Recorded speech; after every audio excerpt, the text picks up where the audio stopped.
Empezamos con xa o foro. Temos en primer lugar a María Covadonga Salgado Blanco, que é directora do Instituto Tecnolóxico para o Control do Medio Mariño de Galicia, Intecmar, que nos falará do Intecmar, un centro público ao servicio da sociedade. Covadonga é doutora en Ciencias Químicas e licenciada en Farmacia pola Universidade de Santiago de Compostela. Dende o mes de abril do 2009, directora do Instituto Tecnolóxico para o Control do Medio Mariño de Galicia, centro do que dedicou máis de 25 anos da súa vida profesional e que desde setembro de 2021 foi designada por a ESA como Laboratorio Nacional de Referencia de Biotoxinas Mariñas. Actuou como auditora técnica de laboratorio a requerimento da Entidade Nacional de Acreditación, a ENAC, e participou como experta nacional en 18 inspeccións do antes denominado Oficina Veterinaria Alimentaria da Unión Europea, FVO. OSE, Dirección Xeral da Santé, Unidade tutora e coordinadora en seminarios do Programa Europeo Better Training for a Safer Food. Como experta europea en higiene e controis de moluscos bivalvos vivos e participante en grupos de traballo da Comisión Europea e consultorías da FAO como experta en moluscos bivalvos. Covadonga, cando queras, moitas gracias pola túa participación e tes a palabra. Muchas gracias a vos pola invitación e felicidades por esta 27ª edición. Eso te di moi rápido, pero non é nada doado. Bueno, agradezo tamén as palabras da conselleira, que recibo con moito agarimo e que trasladarei o grupo humano de Intecmar.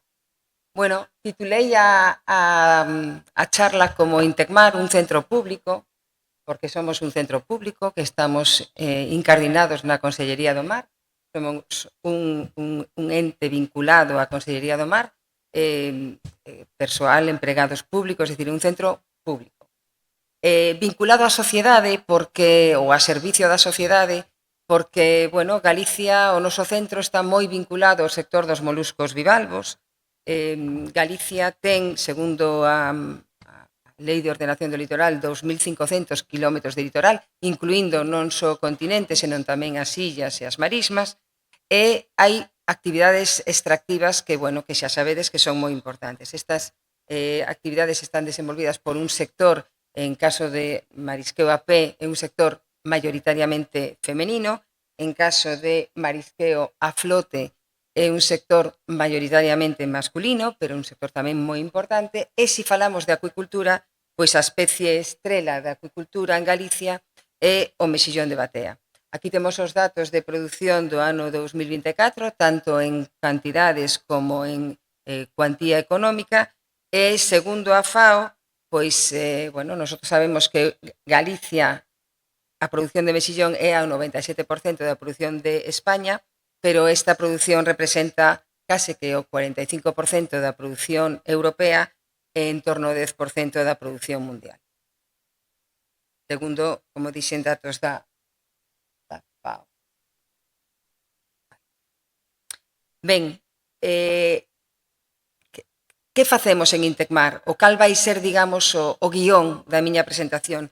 Bueno, vou vos falar de seguridade alimentaria e aquí tamén está o servizo á sociedade. É dicir, toda esta produción se exporta, comemos en Galicia, comemos en España, se traslada a Europa e se exporta tamén a outros países do mundo. É dicir, a seguridade alimentaria se beneficia a sociedade de moitos países. Vale? É unha parte importante vinculada aos moluscos bivalvos. Outra parte importante da que falarei son as enfermidades dos moluscos. É dicir, eso tamén é moi importante para este sector que vive do mar, que se a produción baixa, pois pode estar motivada por algún tipo de enfermedade. E tamén falarei da oceanografía operacional e a loita contra a contaminación mariña accidental. Falando dos moluscos bivalvos, somos como ás veces digo eu, un laboratorio grande e o laboratorio ten que estar acreditado por cumprimento da normativa europea. Por lo tanto, tamén falarei un anaquiño da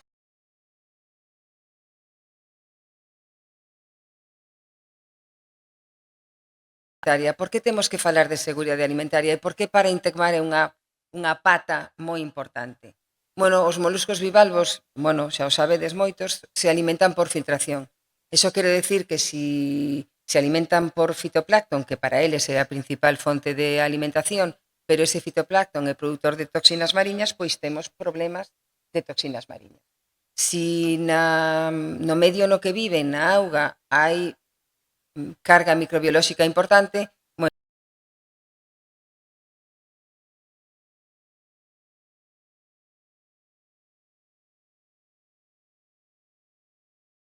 e ao final van a ser un problema para o consumidor. Por lo tanto, hai toda unha serie de normativa, de paquete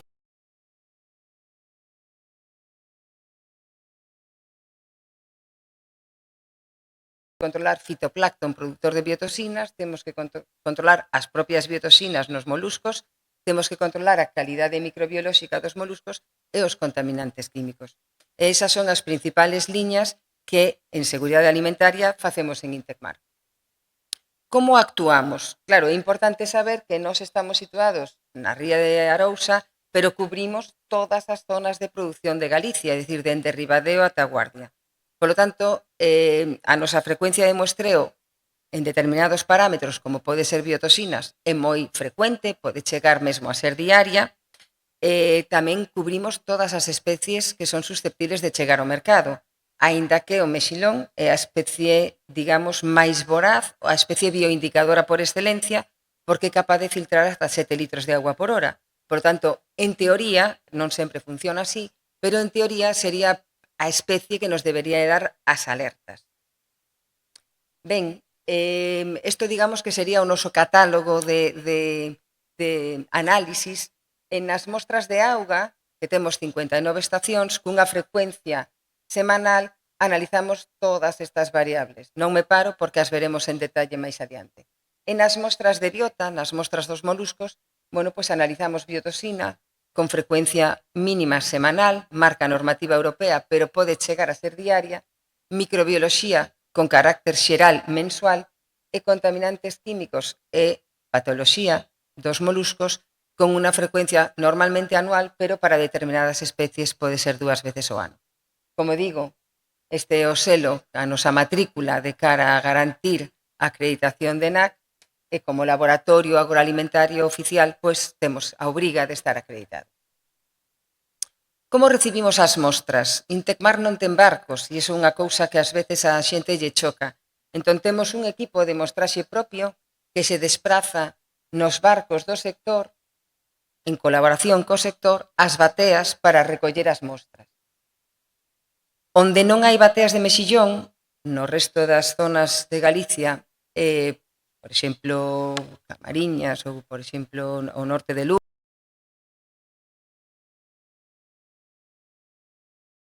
colaboran con nós na recollida desas mostras.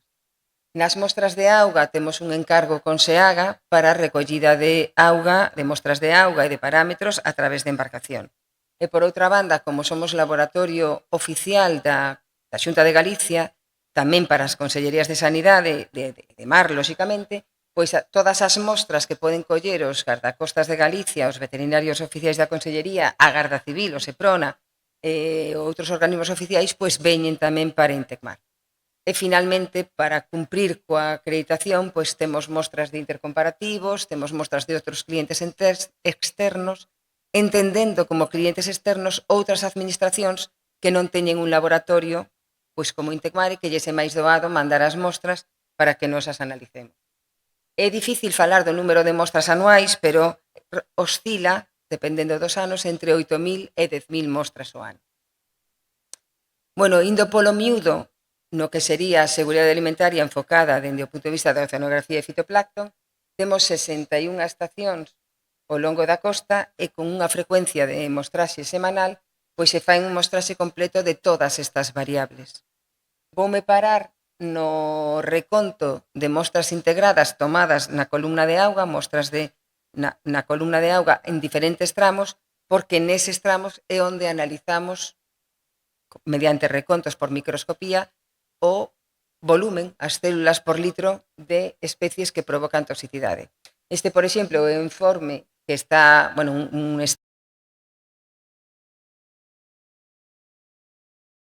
o informe, bueno, neste caso é a Ría de Vigo, serían as estacións da Ría de Vigo, as especies produtoras de toxina en células por litro, e ao final hai un apartado de observacións que indica a tendencia, descenso, que facilita a interpretación deste informe. para facilitalo aínda máis, este informe, ao final da semana, se transcribe nuns gráficos que son moito máis visuais, moito máis fáciles de ver. Esta sería a situación da semana pasada.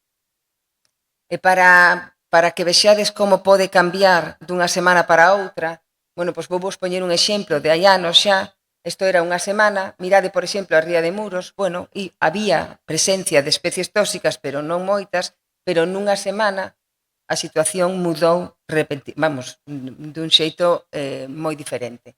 E nunha semana máis hai zonas como a a Ría de Arousa, que prácticamente xa disminuíron o seu volumen de células tóxicas. Ben, lóxicamente, se hai especies fitoplanctónicas tóxicas, os moluscos medran, porque para eles é alimento, pero, bueno, afortunadamente para nós, das máis de 10.000 especies de fitoplancton descritas, son as poucas son produtoras de toxinas, pero esas son as que nós temos que controlar pois moi en detalle, non? Porque esas sí que poden provocar un risco para o consumidor, entón estamos xa falando da unidade de biotoxinas. A unidade de biotoxinas, pois, como todas, fai o control das zonas de produción en canto a biotoxinas marinas en toda a costa de Galicia. Hai diferentes zonas de produción, diferentes estacións de mostraxe tamén, segundo falamos de mexillón en batea, ou mexillón de roca, ou molusco infernal, é dicir, ameixas, berberechos, navallas, ou especies epifaunais, que sería a vieira, a volandeira e a zamburiña. Os análisis que facemos son as 3 toxinas que están legisladas na Unión Europea. Bueno, facemos algunha máis, pero non xa a nivel de control oficial, sino a nivel de investigación. Empregando os métodos de referencia na Unión Europea e, como comentaba a conselleira e comentaba na presentación, bueno, pois dende o ano, dende setembro do 21, somos Laboratorio Nacional de Referencia coordinando a rede na que conforman os 10 laboratorios en España. Esta diapositiva para min é o corazón do sistema de control de biotoxinas. Indica un pouco en que situación estamos, como imos cambiando a frecuencia en función da detección de fitoplancton e da detección de biotoxinas. Vale, temos unhos límites legais, que serían a línea vermella que marca a normativa europea, e temos o desenvolvemento de fitoplancton, que pode ter unha curva máis ou menos así, exponencial. Para que haxa biotoxinas nos moluscos, bueno, pois primeiro ten que haber fitoplancton, ten que haber un lapsus de tempo, porque os moluscos van acumulando e filtrando retendo as toxinas no seu interior, entón aparece a curva de toxicidade. Aquí, pois, estamos falando de unha situación na que non hai risco, pero as zonas poden estar abertas, polo tanto a normativa europea nos marca control unha vez por semana. Pero esta xa é unha zona de risco, porque o fitoplancton tóxico está subindo e as biotoxinas empezan a detectarse. Polo tanto, aquí é unha zona na que incrementamos moito a frecuencia de muestreo, podendo chegar incluso a ser diaria. Si detectamos toxicidade por enriba do límite legal, emitimos as resolucións de peche de extracción. Ben, o fitoplancton sigue subindo, a toxicidade sigue subindo, o episodio se pode prolongar bueno, pois meses, semanas ou días. En canto o fitoplancton desaparece, tamén con un lixeiro retraso, porque os moluscos teñen que metabolizar estas toxinas e ir desintoxicándose, pois vai baixando o nivel. En este tramo, que para nós é un tramo que lle chamamos C3, é un tramo no que tamén incrementamos moito a frecuencia. Por que? Para abrir ou liberar a extracción tan pronto como sexa posible, e que o sector, bueno, pois este o menos perxudicado posible, pero sempre tendo en conta a seguridade alimentaria. Son necesarios 2 resultados por debaixo do límite legal para reabrir a zona. Por lo tanto, aquí se ve perfectamente como é a relación entre o fitoplancton e a toxicidade e en que situación A, B1, B2, B3 estamos para cada toxina. Bueno, ademais a normativa nos permite en ocasións facer peches cautelares. Por exemplo, se hai alta probabilidade de toxicidade nos moluscos, se vemos un desenvolvemento de fitoplancton tóxico repentino, se temos problemas nas mostraxes, bueno, pois podemos facer un peche cautelar e tan pronto como podamos analizar esas mostras. Que temos toxicidade por encima do límite legal, pois facemos xa o peche definitivo.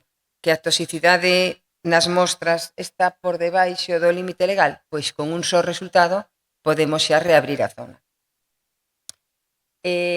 O laboratorio, o Intecmar, non é só laboratorio, é tamén a autoridade competente, e iso é unha cousa moi boa para que o sistema teña unha axilidade e as decisións e as resolucións se emitan cun carácter inmediato tan pronto están os resultados disponibles.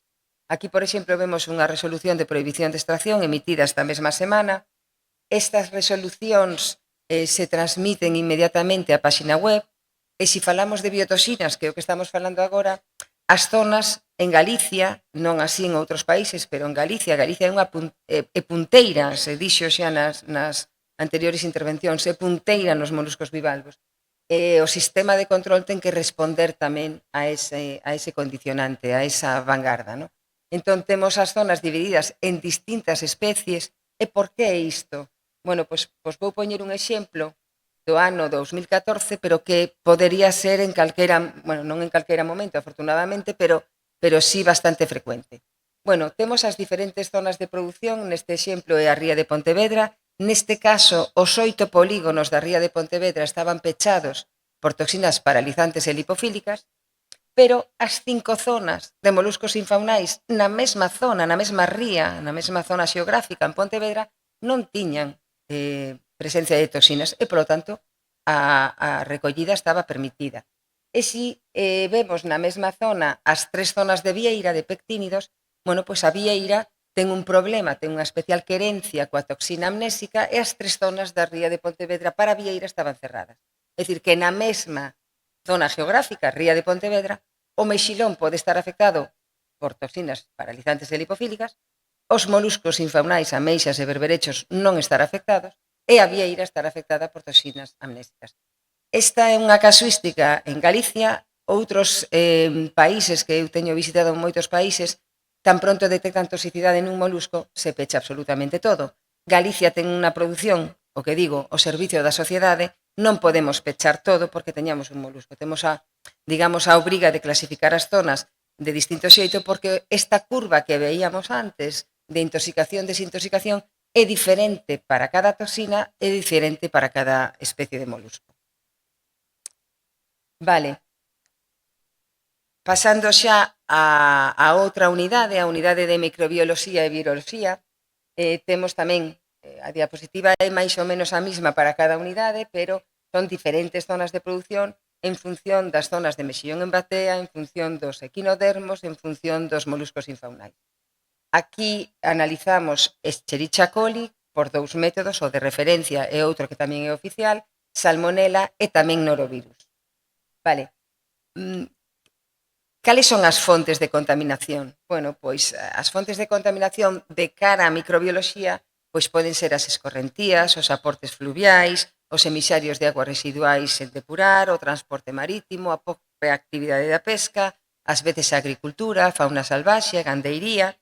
Bueno, todo eso poden ser aportes que a postre poden chegar ao mar. Como decíamos antes, os moluscos bivalvos o van a acumular e poden supoñer un risco para o consumidor. Ben, isto é moi importante porque en función da carga microbiolóxica os moluscos chegan ao mercado pasando por diferentes camiños. Se a carga microbiolóxica é unha carga baixiña, os moluscos chegan ao mercado a través dun centro de expedición. Se a carga microbiolóxica é un pouco máis elevada, pois teñen que pasar por depuración. E se a carga microbiolóxica xa é importante, pois os moluscos teñen que chegar ou ben por un tratamento térmico, pasar por un tratamento térmico antes de chegar ao mercado, ou por os procesos de reinstalación. Aquí temos os nosos análisis e o nosa labor en canto a microbioloxía é controlar as zonas, facer os controis mensuais. Isto sería unha gráfica, unha representación de unha zona A, é dicir, por debaixo desta línea azul, sería unha zona A, se permite unha tolerancia do 20% que non debe superar 700. Isto sería un exemplo dunha zona B, entre estas dúas franxas. Isto sería un exemplo dunha zona C, o saco de Feciñáns, porque aquí xa a tolerancia é superior ao 10% permitido. Se temos que en base aos resultados, cambiar a clasificación dunha zona, Iso tamén o facemos nós directamente. Isto, por exemplo, é un exemplo dunha resolución emitida esta mesma semana e que se transmite tamén na páxina web en tempo real. En canto a norovirus, van comentar que no ano 2016 a EFSA sacou unhas especificacións para un estudio que se fixo a nivel europeo para avaliar o risco de exposición a norovirus.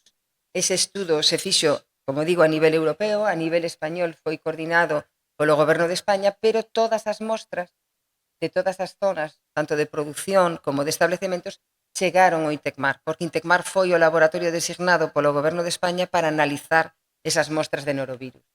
Os resultados foron publicados no ano 19, os ensaios están acreditados xa en INTECMAR, aínda que aínda non hai límite legal na normativa europea. Nos estamos facendo un control de norovirus en Ostra, adiantándonos un pouco a normativa europea, que sí que é verdade que a Comisión quere lexislar, leva moito tempo querendo fixar xa unhos valores de norovirus en Ostra. Por último, a última parte de seguridade alimentaria serían os contaminantes químicos. Vale, falando de contaminantes químicos, aquí os vemos polo miúdo, os diferentes metais pesados, compostos organoclorados e hidrocarburos derivados do petróleo. Os métodos analíticos son os métodos de referencia segundo o regulamento europeo e temos diferentes puntos de mostraxe en función se mexillón en batea, mexillón de rocha ou molusco infaunal. Normalmente temos que decir que en Galicia, afortunadamente, o problema de contaminación química non é importante, pero neste caso concreto vos vou poñer un exemplo dun vertido que houbo na zona de Ribeiriña, na Pobra do Caramiñal, cando normalmente facemos un análisis ao ano, bueno, pois co gallo deste vertido, pois non só aumentamos moito a frecuencia, sino tamén aumentamos moito os puntos de control e aumentamos tamén as especies. É dicir, pasamos dende xaneiro a maio a facer, bueno, pois todo este volumen de mostras en diferentes especies en diferentes sitios. É dicir, incrementamos moito a frecuencia temporal, espacial e de especies para poder, evidentemente, volcarnos con ese episodio, acotarlo o máis posible e, tan pronto como remitiu, permitir novamente a extracción. Como transmitimos toda esta información? Falaba de INTECMAR o servicio da sociedade. Bueno, hai moita sociedade pendente dos resultados de INTECMAR. Iso se transmite, bueno, directamente na páxina web, chamada o INTECMAR, que non é o medio máis axeitado, e o medio que estamos empregando máis axeitado é resolucións que se emiten por correo electrónico empregando un servizo de aviso rápido. Isto sería, por exemplo, un exemplo dun correo electrónico no que se indica, bueno, pois hai unha apertura, se manda aquí a resolución ao abrila se ve perfectamente que zona é a que está afectada, e isto é unha información que se manda actualmente a máis de 500 receptores. É dicir, estamos mandando ao mes en torno a 20.000 correos electrónicos. Vale? A mellor maneira que temos de difundir esta información. O que vos estou comentando corresponde ás zonas de produción, é dicir, a labor do INTECMAR previo á extracción. Pero logo hai toda unha cadea de comercialización dende as zonas de produción ata chegar ao mercado. Aí poden actuar os servicios de inspección das diferentes consellerías, pero tamén as mostras nos chegan ao INTECMAR como Laboratorio Oficial de Administración. E logo hai un terceiro nivel de seguridade alimentaria que serían, bueno, os operadores de empresa alimentaria, que son os responsables do produto que poñen no mercado, que ben teñen un laboratorio propio ou ben teñen acordos con outros laboratorios. Pero outra parte moi importante de cara a garantir a seguridade alimentaria é como se coordina a información de INTECMAR cos documentos de trazabilidade. Os documentos de trazabilidade, sabedes que a Consellería do Mar ten un sistema telemático de documentos de trazabilidade. Cando un produto sae dunha zona de produción, primeiro se emite un documento de orixen deste estilo, indicando, bueno, me paro aquí na zona, a especie, a zona está aberta, pero estes documentos de rexistro ou de orixe se poden emitir mediante un ordenador conectado á web ou ben nunhos terminales TICPEX que están por diferentes portos de Galicia. Os usuarios poden, empregando unha tarxeta ou empregando o seu DNI, acceder ás as súas concesións, as súas bateas, e emitir os documentos. Que pasa cando nós pechamos unha zona ou cambiamos unha clasificación? Bueno, se xera un informe, un ficheiro XML, ese ficheiro se intercambia con un servidor web, ese servidor recolle o ficheiro, o mira, actualiza as zonas, actualiza a clasificación, e se pechamos unha zona, manda, o sea, o considera unha alerta, entón o sistema recopila todos os documentos de rexistro que se emitiron de esa zona dende as 0 horas do día anterior ao peche e localiza estes documentos e manda un correo electrónico a unha serie de destinatarios que están aquí borrados, pero que serían os inspectores, os gardacostas, para poder localizar esas partidas ou indagar en esas partidas. Como vedes, hai un adxunto, en ese adxunto se ven moitos datos, pero se ven, por exemplo, todos os datos, pois neste caso, estas cofradías que habían enviado Cornichan, estas cantidades, se ven os destinos e se pode trazar estes documentos que son partidas que deben de estar en depuración e, por lo tanto, aínda non han chegado ao consumidor. Vale. Estos son os documentos de rexistro, unha parte do documento de rexistro. Eu me paro aquí, lóxicamente, pon a zona de biotoxinas, pon a clasificación sanitaria, se é zona A, B ou C, a especie, o nome científico, a cantidade, e ten aquí unha lenda en castelán, en galego e en inglés que di que antes de comercializar estes moluscos se consulte a páxina web. Vale? Entón, este sistema de trazabilidade de expedición de documentos telemático é moi importante de cara a garantir a seguridade alimentaria. Porque pensad unha cousa, nos pechamos, imaginemos, pechamos hoxe unha zona de produción, pero en condicións normais cada día poden sair nos muelles 1000 toneladas de produto. Esas 1000 toneladas de produto poden ir rapidamente aos mercados. Entón, o sistema é áxil, pero o sistema non ten a boliña de cristal. Entón, é importante poder ir cara atrás e estas zonas que se extrajeron onte, estas partidas poden ter o seu risco e poden necesitar controis adicionais. Vale? Deixo a parte de seguridade alimentaria, vou a parte de sanidade animal, de enfermedades dos moluscos.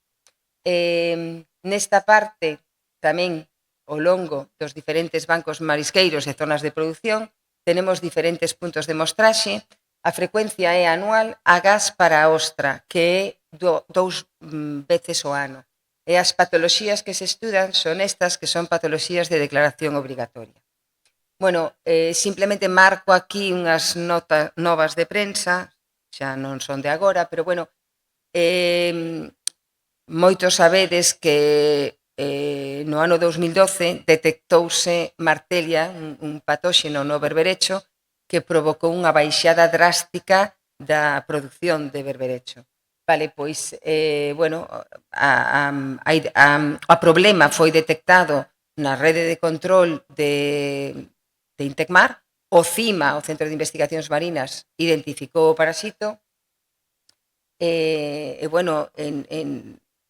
Aí estábamos falando de unha vez ao anual, non, porque en canto detectamos un problema incrementouse moitísimo a frecuencia, empregouse unha técnica nova máis rápida, ampliouse hasta novas zonas, é dicir, cando hai un problema, claro, nos volcamos con ese problema, lóxicamente, fixemos un seguimento de como se foi desenvolvendo a Martelia, primeiro na Ría de Arosa, logo en Vigo, logo en Pontevedra. Vale, hai outra cousa importante que,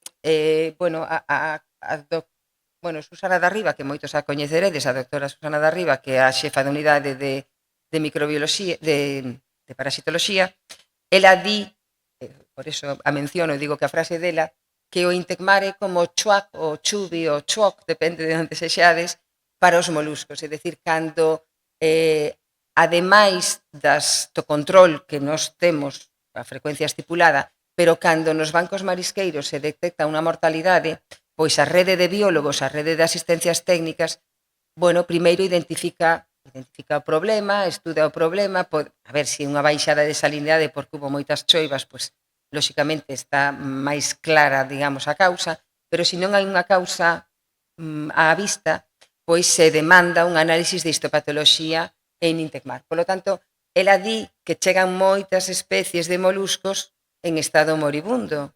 Entón, ela viu que había unha demanda, había unha carencia de coñecemento de histopatoloxía de moluscos. Entón, bueno, dende a Consellería se editou este Atlas de Histopatoloxía que é ela a autora, é un atlas para manexar, é un atlas para laboratorio, con pasta dura, con plastificado, para facilitar o emprego destas imaxes e para expandir coñecemento. Este atlas está hoxe en día espallado por os laboratorios de histopatoloxía de moluscos de todo o mundo.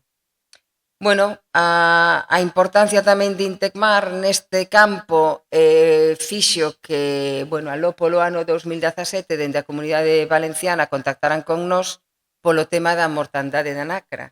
A nacra é unha especie protexida, pode chegar a medir 1,20 m e vivir 30 anos, e había unha mortandade enorme e non se sabía por qué. Bueno, pois nos chegaron 4 individuos moribundos o Intecmar, e Susana foi quen de detectar que había un parasito, o Aplosporidium, que era o que estaba a afectar as poboacións de nacra. Por outra banda, toda a información os informes epidemiolóxicos están colgados na páxina web de Intecmar, por se alguén os quere controlar, e todo o que comentei hasta agora son mostras sobre moluscos e, como dixen antes, teñen que estar acreditadas. Son mostras representativas, se fan os análisis, teñen consecuencias que poden ter, bueno, efectos sobre a saúde, efectos económicos, e aquí temos o selo de acreditación. Vale. Que quere decir acreditación? Bueno, a acreditación a veces é un rollo, pero bueno, a acreditación é tamén unha garantía. Vou vos transmitir un pouquiño o que é a acreditación. Isto que vedes aquí, bueno, un cromatograma de toxinas paralizantes, que o entende quen o sabe entender, lóxicamente. Como a radiografía que ve o médico, enseguida sabe. Bueno, pero para chegar ata aquí, bueno, pois hai que ter uns procedimentos normalizados de traballo validados, hai que ver quen fai que actividades, que cualificación é necesaria, cando se fai eso, con que equipos, hai que facer calibracións, hai que facer mantemento de equipos, con que reactivos, control de lotes, en que condicións, os equipos precisan de algunha condición de temperatura idónea, bueno, ese tipo de aspectos. Por outra banda, hai que facer controis de calidade, tanto internos como externos, que serían os exercicios de intercomparación. Ás veces as cousas non salen ben, entón hai que editar un traballo non conforme, buscar as causas, buscar as consecuencias, ver que accións podemos facer para que eso non se repita. Todo isto con auditorías internas anuais e auditorías externas pola Entidade Nacional de Acreditación cada ano, ano e medio, e sempre nun clima de mellora continua. Bueno, o noso alcance de acreditación, que empezou no ano 99, xa va polo alcance número 28, está colgado na páxina web. Como curiosidade, decir que non todo o Intecmar, pero parte do Intecmar non parou durante a pandemia, durante as 16 semanas que durou o estado de alarma.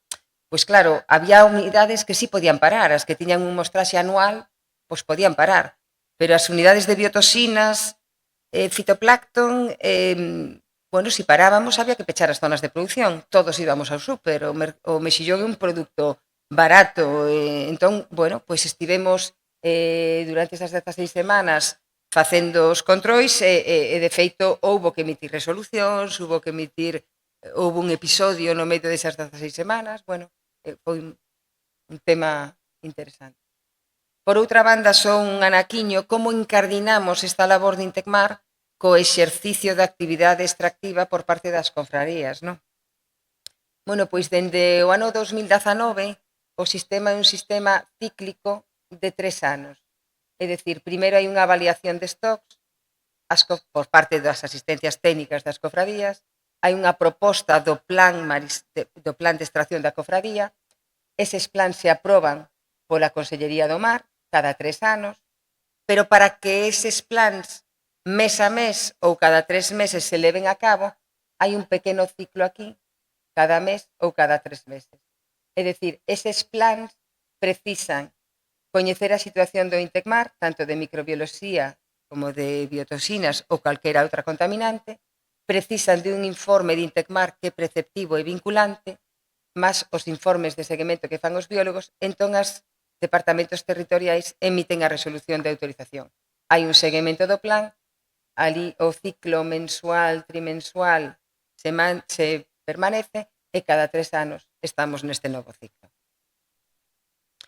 En volumen de cifras, bueno, aquí temos os datos do ano 2024, por exemplo, 36.000 análisis de nutrientes, 7.000 análisis de biotoxinas, 6.800 análisis de histopatoloxía, e aquí vemos toda a comunicación, todo o servizo da sociedade, novamente, é dicir, todas as resolucións, estamos falando de 292 resolucións no ano 2024, pensade os días hábiles do ano, son máis dunha resolución ao día, hai días que hai 7, hai días que non hai ningunha, pero bueno, informes de estado de zona, é dicir, información, máis de 500 informes de estado de zonas para informar de como están as zonas de produción. Informes previos á extracción, o que vos comentaba antes. Estos son os informes previos á extracción. Estos 1.500. 600 avisos emitidos, máis de 346.000 emails enviados, e logo tamén hai outra demanda importante ao servizo da sociedade que son as solicitudes de datos con fins de investigación. Vale. Participamos tamén en 14 proxectos de investigación e dun xeito moi rápido, porque vexo que agora sí que estou mal de tempo, dun xeito moi rápido vou falar da terceira pata, que sería a oceanografía operacional. Vale, en colaboración ou conxuntamente coa Fundación CETMAR, con Meteo Galicia e Intecmar, bueno, pois temos o Observatorio Costeiro da Xunta de Galicia. Este observatorio se basea nestes 4 pilares. Vale, imos velos pouco a pouco.